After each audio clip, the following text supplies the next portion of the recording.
একটি সুষ্ঠু নির্বাচনের মাধ্যমে জনগণ তার রাজনৈতিক অধিকার চর্চার সুযোগ পায়। একই সঙ্গে ভোটের অধিকার প্রয়োগের মাধ্যমে জনগণের সঙ্গে রাষ্ট্রের মালিকানার সম্পর্ক তৈরি হয়। আজকের এমন একটি স্বাধীন এবং মুক্ত পরিবেশ অর্জন করতে কিন্তু হাজার হাজার ছাত্র জনতাকে শহীদি মৃত্যু বরণ করতে হয়েছে। আহত হয়েছেন অসংখ্য মানুষ। স্বৈরাচারের বিরুদ্ধে জুলাই আগস্টের গণ অভ্যুত্থানে কমপক্ষে 6 জন সাংবাদিক শহীদ হয়েছেন। আমরা প্রত্যেকের জন্য আল্লাহর দরবারে মাগফিরাত কামনা করি। প্রিয় উপস্থিতিবৃন্দ, স্বৈরাচার বিরোধী আন্দোলনের দীর্ঘ লড়াই সংগ্রামে আমাদের সঙ্গে সক্রিয় ছিলেন এমন একজন সাংবাদিক নেতাকেও আজকের এই অনুষ্ঠানে আমি বিশেষভাবে স্মরণ করতে চাই। কিছুদিন আগে তিনি ইন্তেকাল করেছেন। তিনি সারা দেশের সকল সাংবাদিকের কাছে পরিচিত মুখ, মরহুম রুহুল আমিন গাজী। আমি আল্লাহর দরবারে তার আত্মার মাগফিরাত কামনা করছি। ফ্যাসিবাদী বিরোধী আন্দোলনে হতাহত সাংবাদিকদের সহায়তা করতে আমাদের যথাসম্ভব দলীয় উদ্যোগ রয়েছে।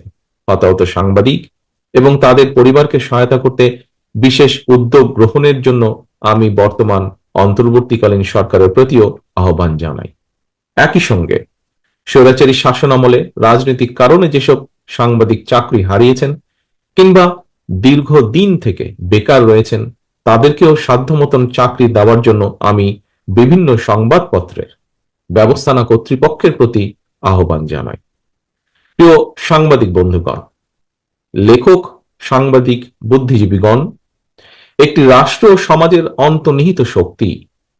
কোনো কিছুর পক্ষে বা বিপক্ষে অবশ্যই তাদের সুচিন্তিত মতামত থাকতে পারে বা থাকবে অবশ্যই। তবে আমি এই মুহূর্তে এই বিষয়ে কোনো একাডেমিক আলোচনায় না গিয়ে বরং বিশেষ করে সাংবাদিক সমাজের বন্ধুদের কাছে আমার একটি ব্যক্তিগত মতামত তুলে ধরতে চাই, এবং তা হলো সাংবাদিকতায় মনে হয় বস্তুনিষ্ঠতা বজায় রাখা অনেক বেশি গুরুত্বপূর্ণ। বিগত পলাতক স্বৈরাচারের সময় আমরা দেখেছি গণমাধ্যমের প্রতিটি শাখায় অধিকাংশ ক্ষেত্রেই বস্তুনিষ্ঠতা প্রায় হারিয়ে গিয়েছিল। লেখক, সাংবাদিক, বুদ্ধিজীবী কিংবা যে কোনো মানুষের মধ্যেই যে কোনো বিষয়, যে কোনো ইস্যুতে দ্বিমত, ভিন্নমত থাকতেই পারে, এবং এটি গণতান্ত্রিক সংস্কৃতির সৌন্দর্য। তবে ভিন্ন মত অথবা ভিন্ন দ্বিমতকে শত্রুতা কিংবা নির্লজ্জ দলাদলিতে পরিণত করলে কি পরিণতি হতে পারে, গত 1.5 দশকে দেশের জনগণ এটি হাড়ে হাড়ে টের পেয়েছেন। পলাতক স্বৈরাচারের সঙ্গে সঙ্গে তার অবৈধ মন্ত্রী, এমপি, বুদ্ধিজীবী বা বিচারপতি, বায়তুল মোকাররমের খতিব, প্রেস ক্লাবের সভাপতি, সম্পাদক কিংবা কতিপয় সাংবাদিকের পলায়নের মধ্যে দিয়ে আবারও প্রমাণিত হয়েছে অবৈধ রাষ্ট্রশক্তি নয়, বরং শেষ পর্যন্ত জনগণের রায় কিন্তু চূড়ান্ত।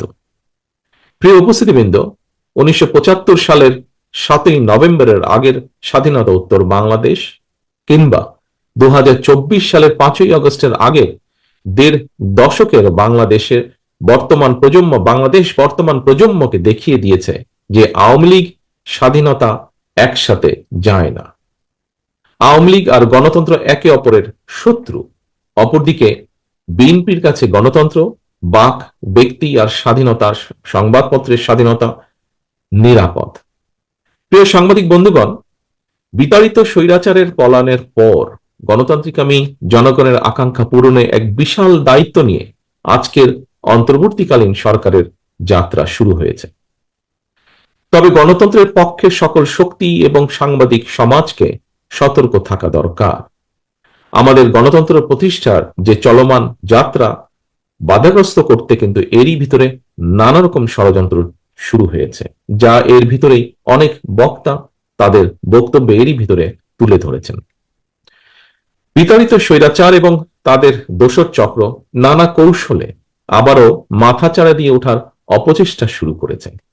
অপশক্তি দেশের ভেতরে এবং বাইরে থেকে বাংলাদেশের পক্ষের শক্তির মধ্যে ভুল বোঝাবুঝি সৃষ্টির পায়তারায় লিপ্ত হয়েছেন। তবে সবাই যদি আমরা সতর্ক থাকি, বাংলাদেশের পক্ষের শক্তির মধ্যে ভুল বোঝাবুঝির অবকাশ থাকবে না বলে আমি দৃঢ়ভাবে বিশ্বাস করি। পলাতক মাফিয়া সরকার গত ১.৫ দশকে বিএনপি সহ বিভিন্ন দল ও মতের হাজার হাজার মানুষকে হত্যা করেছিল, শত শত নেতাকর্মীকে গুম অপহরণ করেছিল। বিএনপির ৫০ লক্ষেরও বেশি নেতাকর্মীর বিরুদ্ধে প্রায় ১.৫ লক্ষ মামলা দিয়েছিল। লক্ষ লক্ষ নেতাকর্মী, বিএনপি সহ বিভিন্ন বিরোধী দলের লক্ষ লক্ষ নেতাকর্মী ঘর ছাড়া হয়েছিলেন।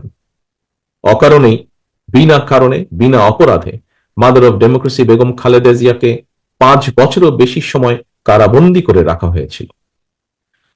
পলাতক স্বৈরাচারের নির্দেশে শুধু জুলাই আগস্টে গণ অভ্যুত্থানে কমপক্ষে ২,০০০ ছাত্র জনতাকে শহীদ করা হয়েছে, কমপক্ষে ৩০,০০০ মানুষকে করা হয়েছে আহত। গণ অভ্যুত্থানের এই সময় শুধুমাত্র বিএনপি এবং এর অঙ্গ সহযোগী সংগঠনের শুধুই মাত্র ৪ শতাধিকেরও বেশি নেতাকর্মী শহীদ হয়েছেন। এর বাইরেও যারা শহীদ হয়েছেন বা হতাহত হয়েছেন, হয়তো তারা সরাসরি বিএনপির কর্মী নন, তবে অবশ্যই তারা বাংলাদেশের পক্ষের শক্তির সাহসী প্রাণ। তারা ছিলেন আমাদেরই কারো সন্তান, আপনার, আমাদেরই কারো ভাই, কারো বন্ধু, কারো সহকর্মী কিংবা স্বজন।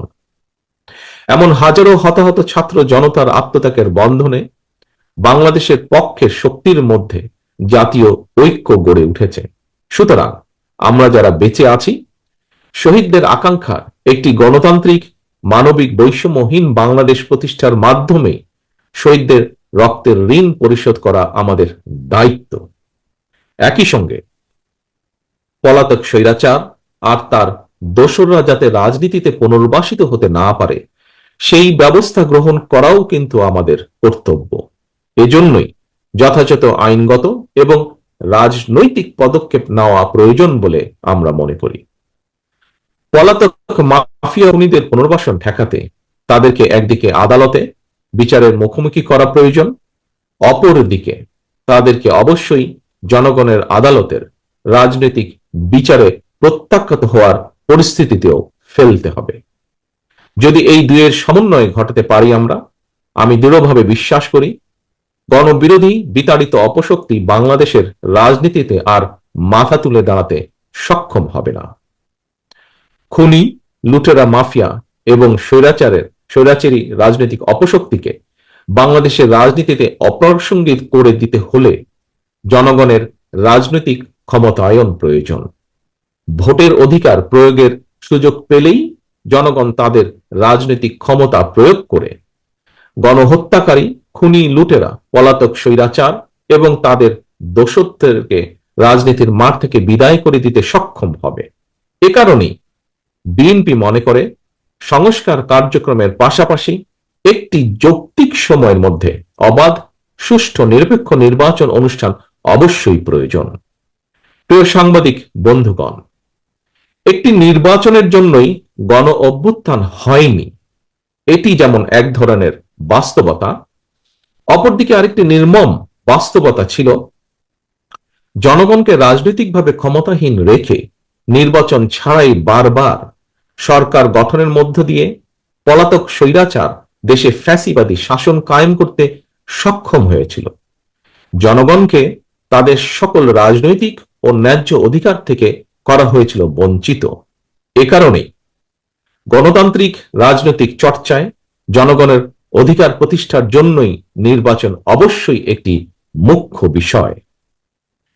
একটি নির্বাচন অনুষ্ঠানকে শুধুমাত্র একটি রাজনৈতিক দলের ক্ষমতায় যাওয়ার উদ্দেশ্য হিসাবে বিবেচনায় নিয়ে পরিস্থিতি মূল্যায়ন করলে সেটি কোনো বাস্তবসম্মত রাজনৈতিক চিন্তা নয়, বরং একটি সুষ্ঠু নির্বাচনের মাধ্যমে জনগণ তার রাজনৈতিক অধিকার চর্চার সুযোগ পায়।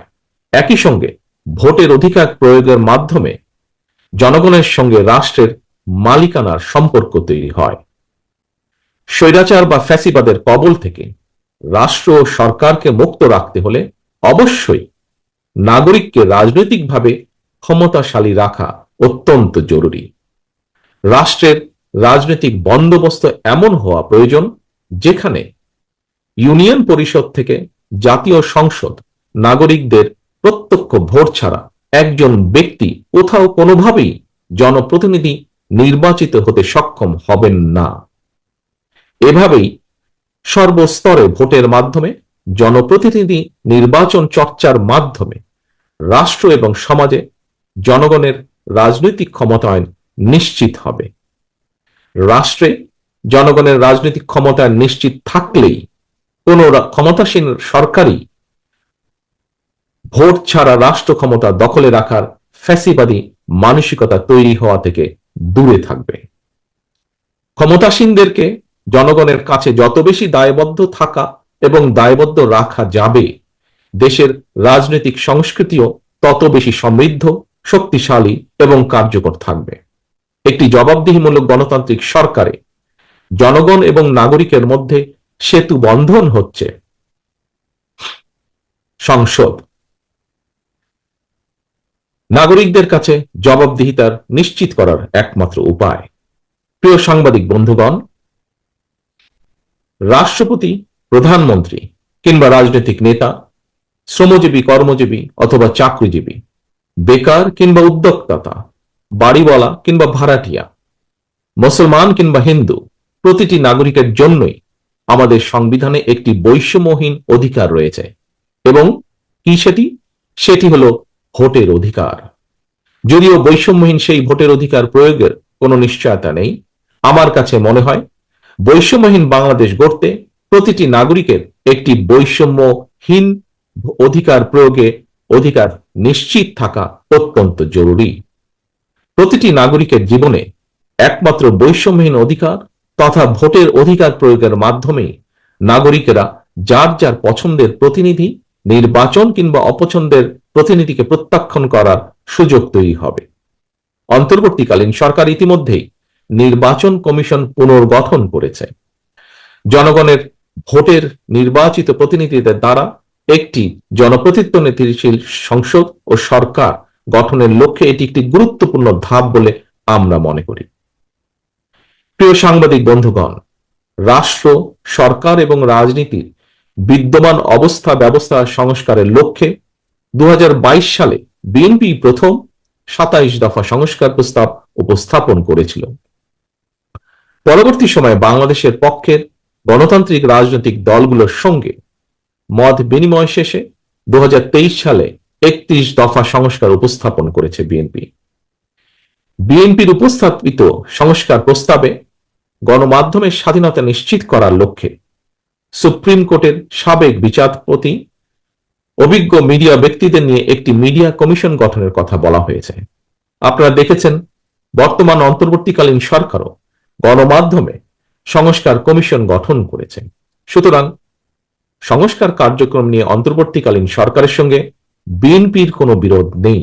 সংস্কার আগে নাকি নির্বাচন আগে, যারা এই ধরনের প্রশ্ন তুলে জনমনে বিভ্রান্তি সৃষ্টির অপচেষ্টায় লিপ্ত হয়েছেন, তাদের উদ্দেশ্য কিন্তু ভিন্ন। বিএনপি মনে করে সংস্কার কার্যক্রম এটি কোনো শেষ হওয়ার বিষয় নয়।